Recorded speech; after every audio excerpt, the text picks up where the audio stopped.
few years back, I can remember it was my birthday, and I was going to school expecting everyone to bombard me with birthday wishes.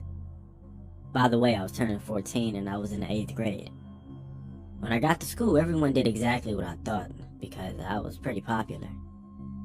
As I walked through all of my friends, I approached my locker, and as I looked up, I noticed a new janitor cleaning something up by the boys' bathroom, which was at the end of the hallway, where no one ever goes. I've never seen that janitor before, but when I saw him, he stopped mopping the floor. He stood up straight, smiled, and said, "Happy birthday, gorgeous." I just looked at him, and then I walked to my first class as fast as I could.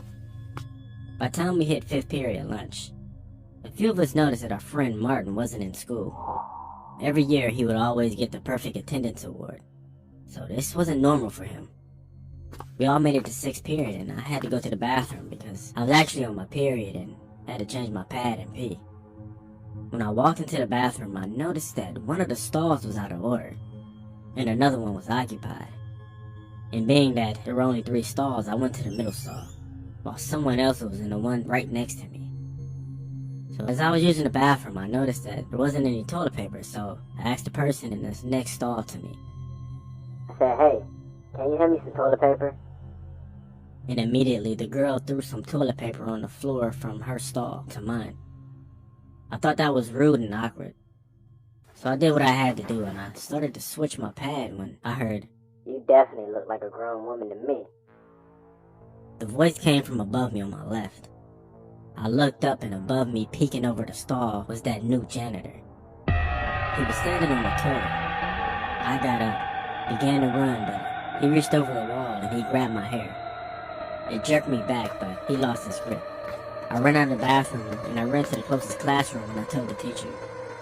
He ran into the bathroom as the man was running out of the bathroom, and they both ran into each other and fell to the floor. The teacher got up and got on the guy's back and began to choke him, as the female teacher told all the kids who rushed the hallway to get back in the classrooms. She also called the police. When the cops showed up, the man woke up. Our teacher actually put the guy out and put him to sleep. Cops apprehended the man, and he immediately told them to check locker 111. It was a vacant locker.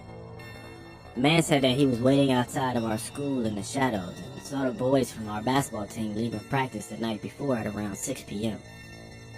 And at that point, it was dark outside, because it was the winter.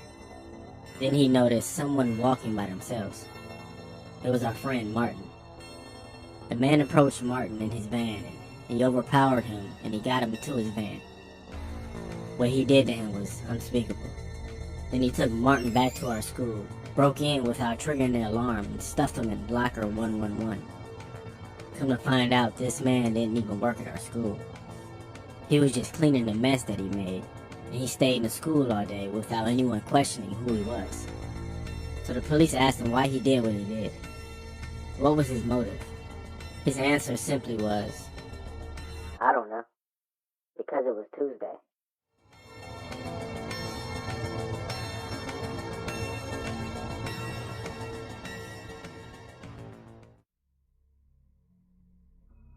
Hi, my name's Blessing. I live in the Philippines. This happened when I was in 6th grade. I was at my school and eating my lunch with my 2 classmates, Miguel and Riza. After we ate, we thought about taking a walk around, so we went to a building at our school and went up to the top floor, the 4th floor. In the building we went to, there was another building in front of it, and it hadn't been used by the students because it was newly built. Anyway, back to the story. We were on the 4th floor overlooking the buildings and trees around the campus and getting some fresh air. After an hour, we decided to go back to our classroom so that we wouldn't be late for our class. As I was walking, I looked at the building opposite to us, and I saw a boy running around the classroom. He looked like he was a 3rd grader. I wondered why there was a student in there because, as I said a while ago, it couldn't be used yet. Another reason is that the doors to enter there were also locked. And while the boy was running around, I was carefully watching him. I did not expect what happened next. The boy ran straight into the wall, and I thought he would be hurt. But no, he disappeared after he bumped into the wall. My eyes widened in shock. so I told Miguel and Riza to hurry back to our classroom. After that day, I could not get that boy out of my mind. A few weeks later, as I was going to school, I heard rumors about the boy who was always seen by our school security guard every night when he was walking around the campus. After I heard about that, I remembered the boy I saw who ran into the wall.